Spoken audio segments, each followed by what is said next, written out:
قسمت میں ہوگا تو اللہ تعالیٰ کے لیے محنت کرا دے گا. اگر قسمت میں نہیں ہے تو محنت ہی بیکار ہے.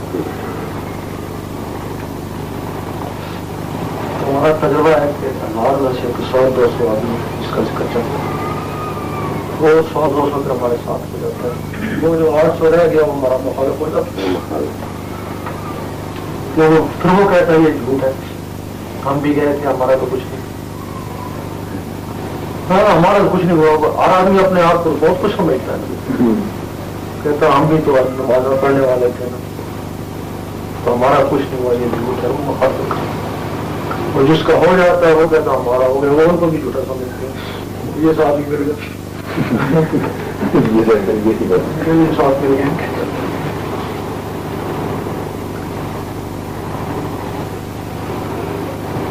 اور کوئی بات ہو تو پوچھ رہے موبائل وغیرہ کو ریٹائر نہیں کرتے ہیں. یہاں کی بات کریے نا، وہاں پر ہو نہیں جائے گا. یہی ہے نا جب ایک آدمی 50 سال کی عمر میں لگا، جب 12 سال کی عمر میں اس کی تکمیل ہو گئی تو اس کو اتنا اثر نہیں ہوتا. دوسرا یہ ہوتا ہے کہ اب 12 سال کی عمر میں تکمیل ہونی تھی، جوانی میں لگ گئے، 12 سال بھی پورے ہو گئے، لیکن ان کا رسہ بڑھ جاتا ہے کہ ہم لوگ غلطیاں کرتے رہتے ہیں نا، ان سے عرصے بڑھ جاتے ہیں. جیسے اپنی نعمت اللہ 12 سال بھی کرتے ہیں، پھر آئے دیکھا کچھ نہیں، پھر چلے گئے بعد 36 سال رہے تھے. جیسا 36 سال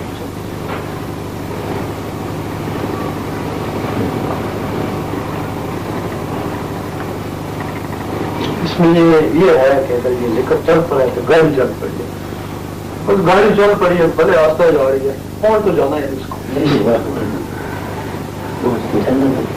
وہ لوگ پٹرول ڈلواتے رہتے ہیں، نمازیں وغیرہ پڑھتے ہیں، سب کچھ کرتے ہیں، جلدی پہنچ جاتے ہیں. جو ذرا سست ہے وہ آستہ آستہ پڑھتے رہے، چائے پیتے پیتے لگ جاتا ہے. یہ بات، لیکن یہ گارنٹی ہے کہ اگر یہ ٹکٹ چل پڑا نا تو گاڑی چل پڑے بس. پھر یہ کہیں رکے گی، کہیں کم ہو جائے گی، کہیں اسپیڈ زیادہ ہو جائے گی، کہیں لائی ہے، کہیں اترے گی. اگر یہ نہیں چلی نا تو پھر گاڑی چلی. یہ نہ چلے، گاڑی خراب ہو تو اچھے مکینک کی ضرورت ہوتی ہے. تو پھر مکینک اس کو ٹائم لگتا ہے، جتنی خراب ہو گیا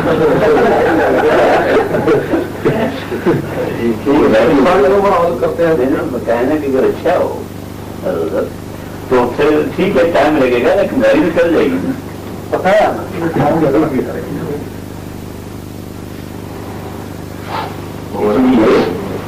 گاڑی والے کو مایوس نہیں ہونا چاہیے کہ میری گاڑی رک گئی ہے، چلے گی انشاءاللہ.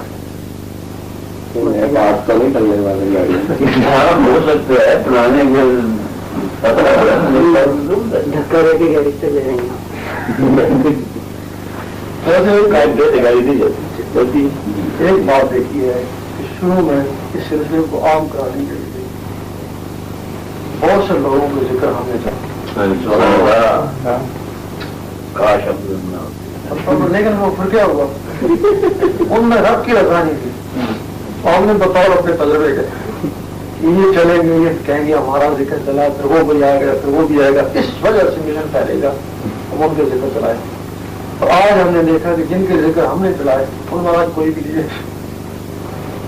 پھر ہم نے چھوڑ ہی دیا. پھر جن کے ذکر وہاں سے چلتے ہیں نا وہ آج موجود ہے.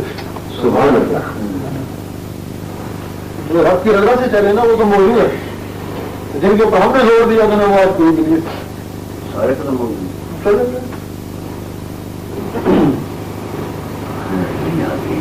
نہیں بھی حال ہوگا. اس کا مقصد یہ ہے کہ جن کو رب چاہتا ہے نا وہ ساتھ دیتے ہیں، جن کو رب نہیں چاہتا ہم نہیں چاہو وہ اس وقت بھکتی ہوئے ہمارے ساتھ اس کے بعد جو کچھ کسی کا دوست ہوتا ہے تو اپنے دوست کو منا دیتے ہیں، مجبوراً منا دیتی ہے، کرنا پڑے گا تو وہاں منتر نہیں کرتی.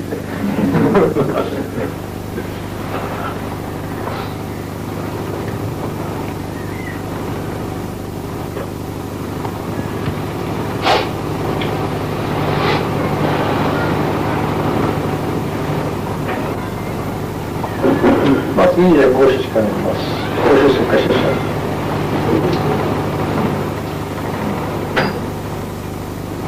اور آپ کا پتہ بھی نہیں چلتا، مصیبت یہ ہے.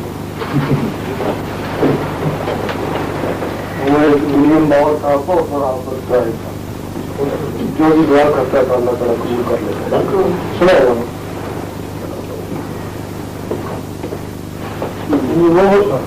جو بھی دعا مانگتا اس کی قبول ہو جاتی. اس کا انجام اللہ تعالیٰ نے یہ کر دیا کہ یہ گریا بہت سے صحابہ کا کہ کتے کی شکل میں جنت میں عبادت میں جائے گا. جب موسیٰ علیہ السلام آئے تو بارہ نے کہا کہ یہ ان کا لشکر جس بادشاہ میں جاتا ان کو فتح کر لیتا ہے. اب یہ میرے ایریے میں آ گیا، اب ہم کو بھی فتح کر لے گا، تم جاؤ اس کے لیے بدعا کر. اس نے کہا بدعا تو میں نہیں کروں گا. تو بادشاہ نے پہلے کرایا بھلے مجھے مار دو لیکن میں بدعا تو نہیں کروں گا، تم فتح ایک بار کرتا نتیجے. اس نے پھر کہا اچھا ایسا کرو، وہ گولیاں ضرور جو آتی ہے اس کا پہن دی کہ لو یہ تمہارا انعام ہے جب بدعا. وہ اس کی لالچ میں آ رہا ہے. اتنا بڑا اس کا مرتبہ ہے کہ جو بھی دعا مانگتا اللہ تعالیٰ قبول کرتا ہے. جب وہ لالچ میں آ گیا، پیسوں کی لالچ میں آ گیا، پھر موسیٰ علیہ السلام کی بدعا کرنے کے لیے چلا. اس کی ایک جگہ تھی جہاں گئے کہ وہ بدعا کیا کرتا تھا. وہ گدھے پہ سوار ہو کے جاتا. جب کھاتے رستے میں گیا تو گدھا کھڑا ہو گیا. پھر اس کو مارے اور منہ پیچھے کر لے، پھر مارے منہ پیچھے کر لے. پھر گدے کو اللہ تعالیٰ نے سبحان وہ اخبار کرنا. اس وقت اس نے کہا تو نہیں جانتا میں تو جانتا ہوں، میں تیرے ساتھ شریک نہیں ہو سکتا. پھر وہ گدے سے اتر کے پھر اس میدان میں گیا. موسیٰ علیہ السلام کے لیے بدعا جو ان کے لیے کری وہ اپنے لیے نکلی. الفاظ بدل گئے وہ اپنے لیے.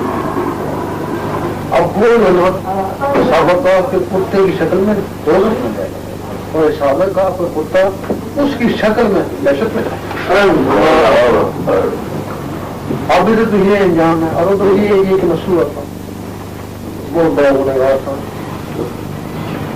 وہ قبروں سے کفن جوڑ کر ایک دن لڑکی ہے کو مار دیا.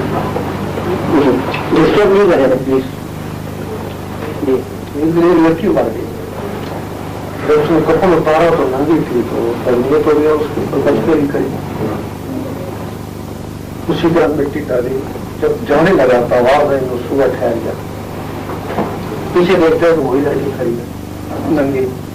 کہتی میں نے جرا اس کا جہاں ہم نے نیشنل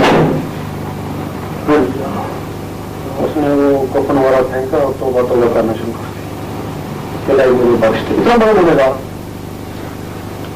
اب اس وقت کے جو بھی ولی نبی تھے ان کے دربار میں جو ہے بلا دیں اس کو بتاؤ یہاں سے. اب سنے میں کہاں جاؤں. اس نے یہ تحریر کر لیا کہ جب تک مجھے رب بخشے گا میں نے کوئی کھانا وانا نہیں پینے پانی نہیں پینے سے ملے میری موت آ جائے. یہ تحریر کیا اس نے کہا جب یہ تحریر کیا وہ سارا بھی دل گزرے تھے جو علیہ السلام کو اللہ تعالیٰ نے بھیجا گیا اس کو بہت بخش دیا. سچا اب وہ اتنا بڑا پرہیزگار دولت میں چلا گیا، اتنا بڑا گنہگار دہشت میں چلا گیا. تو اس کی قدرت ہے. تو یہ کہتے ہیں کہ پرہیزگار یہ نہیں چاہیے کہ میں جنت میں جاؤں کوئی پتہ نہیں. گنہگار یہ کہ میں دوزخ میں جانا کوئی پتہ نہیں. اور اس کے نام کا کوئی پتہ نہیں.